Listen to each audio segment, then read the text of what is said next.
እጃችሁ ላይ ባለው ስልክ ብቻ በጥቂት ደቂቃዎች ውስጥ የአንድ ድርጅት ባለቤት መሆን ትችላላችሁ። ብዙ ጊዜ ማኔጅመንት የሚለውን ሀሳብ ስንሰማ በአይምሯችን ላይ የሚመጣው ትልልቅ ፕሮጀክቶች፣ ሱፍ የለበሱ ሰዎችና ውስብስብ የሆኑ የቢዝነስ ሀሳቦች ናቸው። ከሀብቶች ሁሉ ደግሞ ዋነኛውና ጥንቃቄ የሚፈልገው ደግሞ ገንዘብ ነው። ጀማሪዎች የሚሰሩት ትልቁ ስህተት ምንድን ነው ካላችሁኝ፣ የራሳቸውን የግል ኪስና የቢዝነስ ካፒታላቸውን አንድ ላይ መቀላቀላቸው ነው። ሰላም፣ እንዴት ናችሁ? ዛሬ እንግዲህ በስራ ህይወታችን በምናስበው አዲስ ፕሮጀክት ወይም ደግሞ ልንጀምረው ባሰብነው ሳይድ ሀስል ላይ ወይ ደግሞ በስራ ህይወታችን ላይ ትልቅ ለውጥ ስለሚያመጣው ዋናው ነገር እናወራለን። ይሄ ዋናው ነገር ደግሞ የቢዝነስ ማኔጅመንት ወይ ደግሞ የሊደርሺፕ ስኪል ነው። ብዙ ጊዜ ማኔጅመንት የሚለውን ሀሳብ ስንሰማ በአይምሯችን ላይ የሚመጣው ትልልቅ ፕሮጀክቶች፣ ሱፍ የለበሱ ሰዎችና ውስብስብ የሆኑ የቢዝነስ ሀሳቦች ናቸው። ነገሩ ግን በጣም ከባድ ወይ ደግሞ እኛን የማይመለከተን ሊመስለን ይችላል።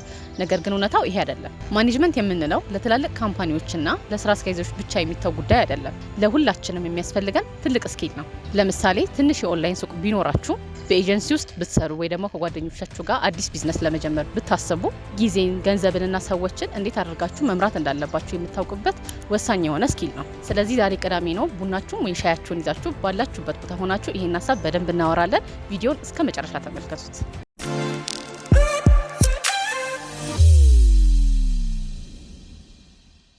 ወደ ዋናው ነጥብ ከመግባታችን በፊት ግን ነገሩን ትንሽ ወደ ኋላ ተመልሰን እንመልከተው። የሰው ልጅ ማኔጅመንት የሚለውን ሀሳብ የጀመረው ከዛሬ ወይ ደግሞ እንደዚህ ዘመናዊ በሆነበት ጊዜ ብቻ ሳይሆን ከድሮ ከጥንታዊ ዘመን ጀምሮ ነው።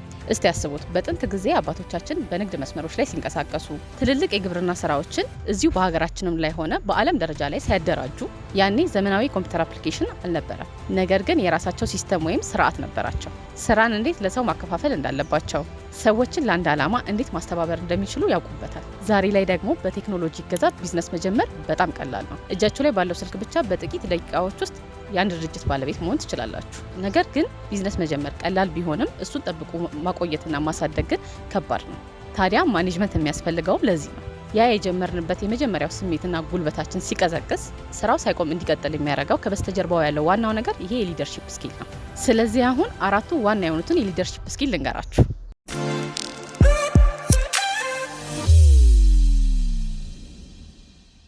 የመጀመሪያው እቅድና ግባችንን ለይተን ማስቀመጥ ነው። በግልጽ ያላወቃችሁትና መንገዱ ወዴት እንደሚያደርሳችሁ የማታውቁትን ነገር መምራት በጣም ከባድ ነው። ጥሩ ማኔጅመንት ሁልጊዜ የሚጀምረው ግልጽ ከሆነ እቅድ ነው። እንደ ጀማሪ ስትነሱ የ50 ገጽና ከዛ በላይ የሆኑ ቢዝነስ ፕላኖችን በማውጣት ራሳችሁን አታስጨንቁ።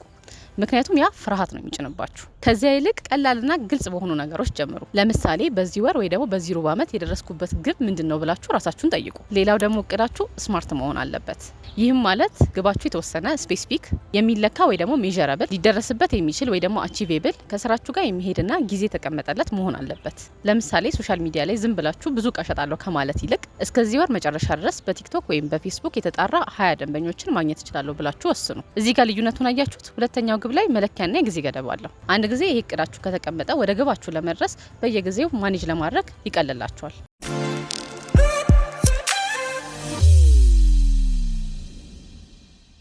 ሁለተኛው ዋናው ነገር ደግሞ ፋይናንሻል ሊትሬሲ ነው። ከሀብቶች ሁሉ ደግሞ ዋነኛውና ጥንቃቄ የሚፈልገው ደግሞ ገንዘብ ነው። ይሄን ለማድረግ የተመሰከረለት አካውንታንት ወይ ደግሞ ሊቅ መሆን አይጠበቅባችሁም።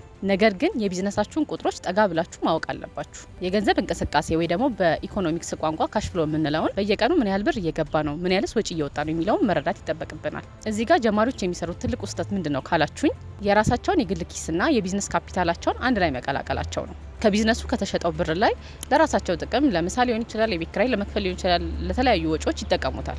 ይህን ማድረግ ፍጹም ስህተት ነው። ከመጀመሪያው ቢዝነስ ከጀመራችሁበት ቀን ጀምሮ ያላችሁን የግል ወጪና የቢዝነስ አካውንታችሁን መለየት የግዴታ ነው። እያንዳንዱን እቃ የምትገዙትን፣ ወጫችሁን፣ ልትገዙ ያቀዳችሁትን ነገር በሙሉ በስርዓት መመዝገብ አለባችሁ። እንዲሁም ሁልጊዜም ቢሆን ላልታሰቡ ድንገተኛ ወጪዎች የሚሆን ፕላን ማዘጋጀት አለባችሁ። እዚህ ጋር ልብ በሉ፣ ቢዝነሶች የሚዘጉት በጥሩ ሀሳብ እጥረት ሳይሆን በማኔጅመንት ስኪል ችግር ነው።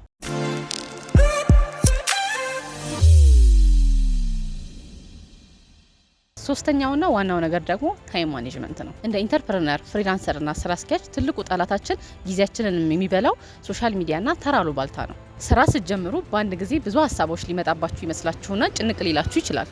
እዚህ ጋር ግን ማዳበር ያለባችሁ ትልቁ የሊደርሺፕ ስኪል ቅድሚያ መስጠት ያለባችሁን ነገር መለየት ነው። ብዙ ጊዜ 80-20 የሚባለው ህግ ነው። የ80% ውጤታችሁ የሚመጣው ከ20% ጥረታችሁ ነው።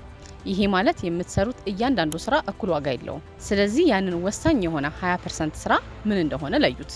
የትኞቹ ስራዎቻችሁ ናችሁ በእውነት ገቢያችሁን የሚያሳድጉትና ቢዝነሳችሁን ወደፊት እንዲቀጥል የሚያደርጉት? ለደንበኞች መደወል ነው? ምርታችሁን ማሻሻል ነው? ወይስ ማስታወቂያ መስራት? ከዚህ ውስጥ መርጣችሁ ጉልበታችሁ ሳይደክም ዋና ዋና የምትሉትን ነገር ቅድሚያ ሰጥታችሁ ስሩት።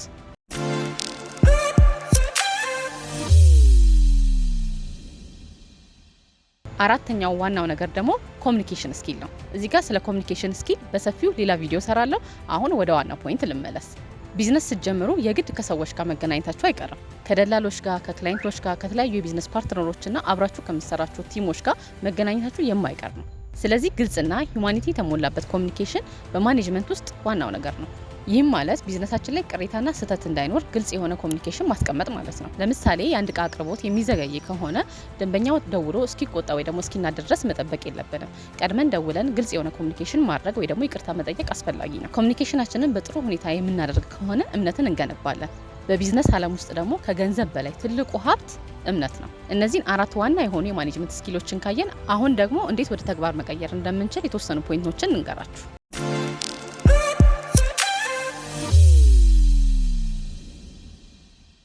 የመጀመሪያው ዴይሊ ሲስተም ይኖራችሁ። በየቀኑ ማታ ከመተኛታችሁ በፊት ጠዋት ላይ ተነስታችሁ የምታደርጉትን 3 ዋና ነገሮችን ብቻ ለይታችሁ ጻፉ። ይሄ ጠዋት ከእንቅልፋችሁ ስትነሱ በቀጥታ ወደ ስራ እንድትሄዱ ይረዳችኋል። ሁለተኛው ደግሞ ሁሉንም ነገር መዝግቡ።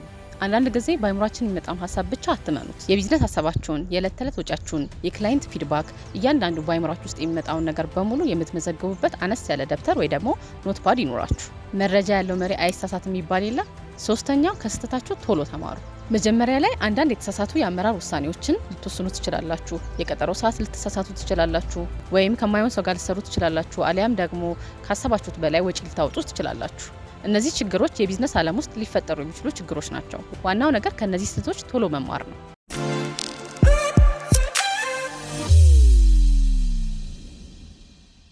እንግዲህ ጥሩ አመራር ወይ ደግሞ ማኔጅመንት በአንድ ጀንበር የሚመጣ ተአምር አይደለም። በየቀኑ በምናደርጋቸው ጥቃቅንና ተከታታይ እርምጃዎች የሚገነባ የህይወት ልምድ ነው። ልክ በየቀኑ ጥቂት ገጽ ማንበብ በአመት ውስጥ ትልቅ እውቀት እንደሚሆን ሁሉ ዛሬ ጊዜያችሁን፣ ገንዘባችሁንና ስራችሁን በአግባቡ መምራት ነገ ጠንካራና ዘላቂ ስኬታማ የሆነ ቢዝነስ እንድትገነቡ ያደርጋችኋል። እስቲ አንድ ጥያቄ ልጠይቃችሁ። ከነዚህ 4 ዋና ከሆኑ ነገሮች በአሁኑ ሰዓት ለእናንተ አስቸጋሪ ወይ ደግሞ በጣም ከባድ የሆነባችሁ ነገር የትኛው ነው? ታይም ማኔጅመንት ነው? ገንዘብ መቆጠብ ነው? ወይስ እቅድ ማውጣት? ከታች ባለው ሀሳብ መስጫ ላይ ሀሳባችሁን አጋሩኝ፣ እንወያይበታለን። ይህ ቪዲዮ ጠቃሚ ሆኖ ካገኛችሁትና ለሌሎችም ይረዳል ካላችሁ ማበረታቻ የሆነኝ ዘንድ ላይክ ማድረግ እንዳትረሱ። እንደዚህ አይነት ተግባራዊ የሆኑ የቢዝነስ አይዲያዎች፣ የፈጠራና ፐርሰናል ዲቨሎፕመንት ሀሳቦች ሁልጊዜ እንዲደርሳችሁ ሰብስክራይብ ማድረግ እንዳትረሱ። ስለተከታተላችሁኝና ጊዜያችሁን ስለሰጣችሁኝ አመሰግናለሁ። ህልማችሁንና ስራችሁን መገንባት መቼም ቢሆን አታቁሙ። በሚቀጥለው ቪዲዮ በሌላ ርዕስ እንገናኛለን። ቻው።